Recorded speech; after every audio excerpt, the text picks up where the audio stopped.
kutakuwa na maandamano ambayo hayajawahi kutokea katika bara la Afrika.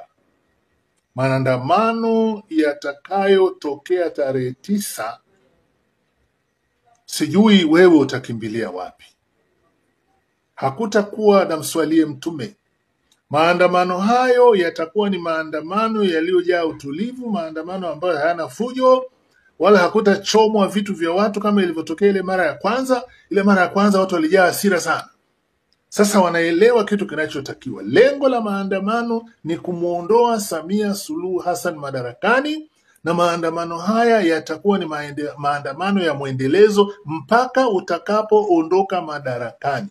Usitegemee kuona fujo, usitegemee kuona siyo watu wanachoma vitu, na polisi wasionekane barabarani.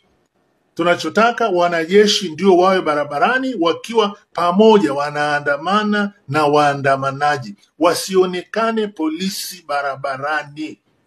Hili tunalirudia, tunalisisitiza, na ndivyo itakavyokuwa.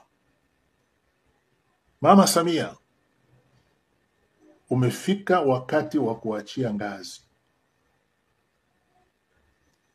Hiyo ndio taarifa rasmi. Watanzania wametoa kauli yao, na kauli hiyo haitarudi nyuma tena.